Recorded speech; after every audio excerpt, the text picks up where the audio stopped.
আরও গল্প চ্যানেলে আপনাদের আবারও স্বাগত জানাচ্ছি। আপনাদের পড়ে শোনাচ্ছি সুচিত্রা ভট্টাচার্যের লেখা গল্প মরণ বাতাস। এই গল্পের প্রথম ও দ্বিতীয় অধ্যায় আমি আগের দুটো অডিও স্টোরিতে দিয়েছি। আজ পড়ে শোনাবো এই গল্পের তৃতীয় পর্ব। শুরু করছি মরণ বাতাস। রানী লাহিড়ীর ফ্ল্যাটে ঢুকে মিতিন ভিমরি খাওয়ার জোগাড়। এ তো এক মিনি রাজপুরী। দেয়ালে বড় বড় অয়েল পেন্টিং, মোষের মাথা, বাঘের চামড়া, সিলিংয়ে পেনলাইট, জাল লণ্ঠন। আস্ত বাঘ আছে একখানা, পিতলের, তবে সবেতেই বেশ ধুলোর আস্তরণ। অন্নদা মিতিনকে রানী লাহিড়ীর ঘরে নিয়ে এলো।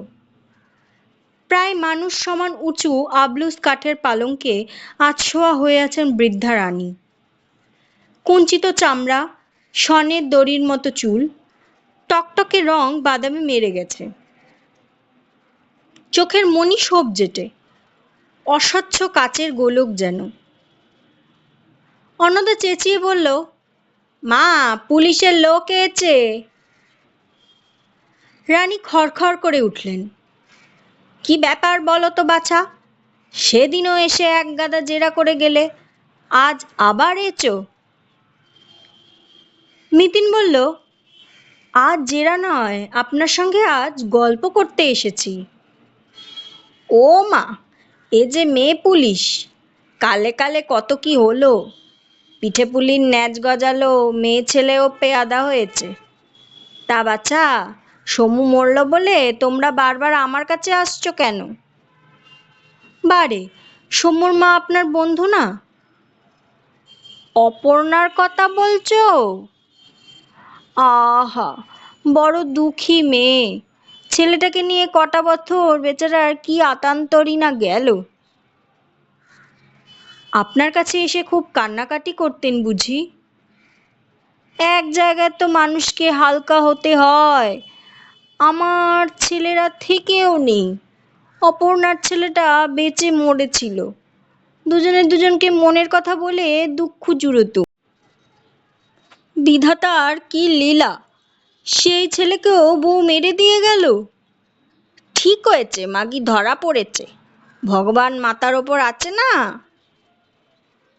মেল ট্রেনের মতো কথা বলে চলেছেন রানী। হঠাৎ দেয়াল ঘড়িতে বাজনা বেজে উঠল। বিচিত্র এক সুর, বিদেশি।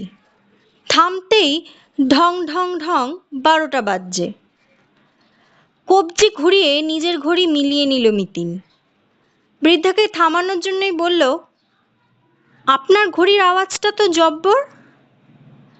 আমার ছোট ছেলে পাঠিয়েছে কানাডা থেকে। আওয়াজটা বড্ড জোর, শুনলে বুক কেঁপে যায়। রানী মাড়ি বিছিয়ে হাসলেন। তবে মজাও আছে। ঘর অন্ধকার করে দিলে এ ঘড়ি আর বাজবে না। মিতিন অনুসন্ধিৎস চোখে তাকালো। ওপর নিচে দুটো কালো কালো টিপ রয়েছে ঘড়িটার। Photo sell. আজকাল অবশ্য এই ঘড়ির কলকাতাতেও ছড়াছড়ি।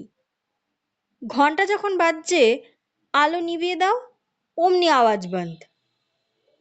বৃদ্ধা আপন মনে বিড়বিড় করে চলেছেন। আমি তো এই ঘন্টার ভয় আলোই জ্বালি না। দিনের বেলাটুকু কান বুজে কাটিয়ে দিই, ব্যাস সন্ধে হলেই নিশ্চিন্দি। আলো না জ্বললে আমার কি বলো, অন্ধের কি বা দিন কি বা রাত্রি। বটেই তো। মিতিন ঘাড় দোলাতে গিয়েও থেমে গেল। বলল, অপর্ণা দেবী যে বললেন আপনার ঘড়িতে সেদিন 9টা বাজলো। বেজেছিল তো। অপর্ণা বলল 9টা বেজে গেছে, এবার দেখি আস্তে আস্তে ঘরে যাই, বউটা হয়তো এতক্ষণে বিদেয় নিয়েছে। উনি কি ঘন্টা বাজার পরেই চলে গেলেন? না, তারপরেও তো ছিল কিছুক্ষণ। ঘন্টা বাজার ঠিক আগেই কি এসেছিলেন? দাঁড়াও, একটু ভেবে নি। বৃদ্ধার গোটা মুখ কুঁচকে গেল।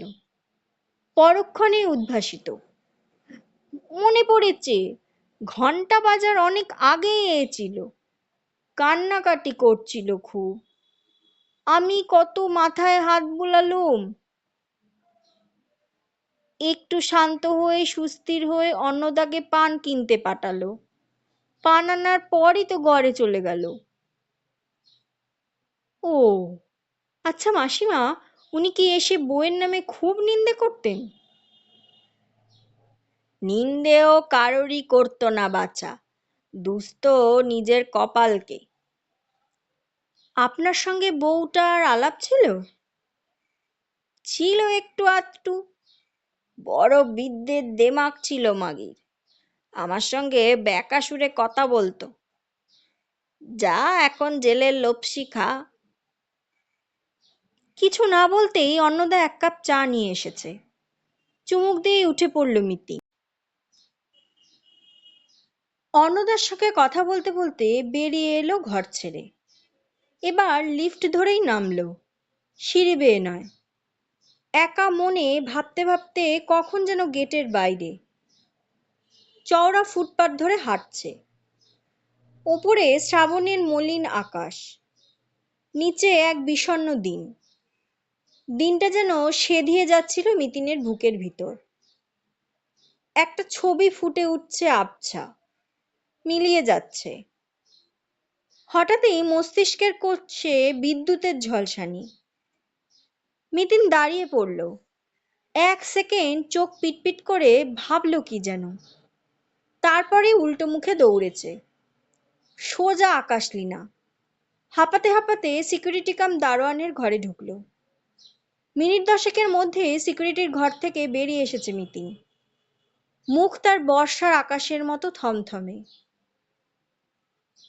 শেষ হলো মারণ বাতাস গল্পের ৩য় অধ্যায়।